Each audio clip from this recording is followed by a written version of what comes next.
আসসালামু আলাইকুম। এখন সময় সকাল ৭টা বেজে ২০ মিনিট। তো আপনারা ভাবছেন এত সকাল সকাল কোথায় যাচ্ছি? চলে যাচ্ছি আমি ঢাকা। এখন আবার ভাবতে পারেন ঢাকায় কোথায় যাচ্ছি? ঢাকায় আমি যাচ্ছি আমার ফুপিদের বাসায় বেড়াতে। আর এই যে দেখেন আমরা যাচ্ছি আমার বাসার সামনে দিয়ে, ঠিক এই গলিটার শেষ মাথায় আমাদের বাসা। তো যাই হোক, এখন চলে যাচ্ছি ঢাকার উদ্দেশ্যে। দীর্ঘ ৩.৫ বছর পর এসএসসি পরীক্ষা শেষ হলো, তারপর গেলাম ঢাকায় বেড়াতে। তো এই যে মাঝখানে ব্রেক দিল আর খেয়ে নিলাম নাস্তা।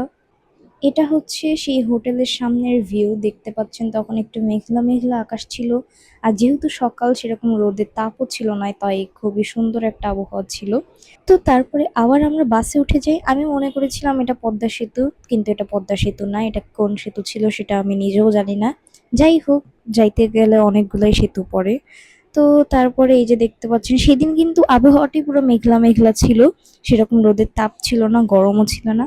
তারপরে সময় যখন 10টা বেজে 27 মিনিট, তখন আমরা চলে আসি পদ্মা সেতুতে। তো পদ্মা সেতু পার হয়ে যাওয়ার পরে তখন কিন্তু আর বেশি সময় লাগে না, সর্বোচ্চ 2 ঘন্টা লাগে। কিন্তু বেশি সময় কেন লাগে জানেন? কারণ ঢাকা শহর মানেই হচ্ছে জ্যাম।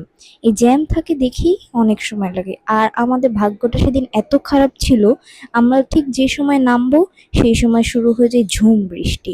নামার পরে না হলেও 2 ঘন্টা আমরা উত্তরার বিএনএসে দাঁড়িয়ে থাকি। তো মানে কি বলবো, এই ফিলিংসটা বলার মতো না, আসলে খুব খারাপ ছিল। আর এই যে দেখতে পাচ্ছেন পদ্মা সেতু থেকে যে আশেপাশে ভিউ দেখা যাচ্ছে, সেটা কিন্তু দেখতে খুবই সুন্দর। সামনে সেরকম কোনো গাড়ি নাই। আর বাস তো অনেক স্পিডেই যেতে থাকে। তো যাই হোক, আমাদের পৌঁছাতে মোটমাট 5 ঘন্টা লাগার কথা, কিন্তু ওই বৃষ্টিতে আটকে যাই বলে আরো বেশি সময় লাগে। এই দেখেন, ঢাকা শহর মানেই হচ্ছে জ্যাম। ঢাকা শহরে আসবো আর জ্যাম থাকবে না, তা কি হয় নাকি?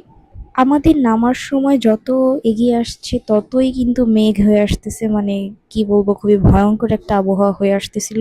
মানে যত সময় যাচ্ছে তত আকাশ কালো হয়ে আসতেছে। তা আমরা ভাবতেছিলাম যে বৃষ্টি না শুরু হয়, বৃষ্টি না শুরু হয়, কিন্তু ঠিক যেই আমরা নামবো তখনই বৃষ্টি শুরু হয়ে যায়। এটাকেই বলে ভাগ্য। দেখতে পাচ্ছেন যে আবহাওয়া কতটা খারাপ, পুরা আকাশ কিন্তু কালো হয়ে গেছে।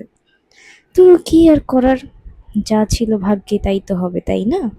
আর এই যে বলতে না বলতেই শুরু হয়ে গেল বৃষ্টি। প্রথমে তো আসতে হয়, কিন্তু যখন আমরা নামি তখন একদম মুষলধারে বৃষ্টি শুরু হয়ে যায়। মানে আমরা তো পুরো ভিজেই গেছিলাম। এই যে দেখতে পাচ্ছেন বৃষ্টি কিন্তু আস্তে আস্তে বাড়তেছে, বৃষ্টি কিন্তু থামে নাই। তো যাই হোক, কিছু করার নাই। আর আমাদের সাথে ছাতাও ছিল না, যে কারণে আমরা আরো বেশি খারাপভাবে ফেঁসে যাই। তো দীর্ঘ 2 ঘন্টা দাঁড়িয়ে থাকার পরে অবশেষে আমরা একটা সিএনজি পেয়ে যাই, খুবই কষ্ট করে। আর আমরা কিন্তু পুরো ভিজে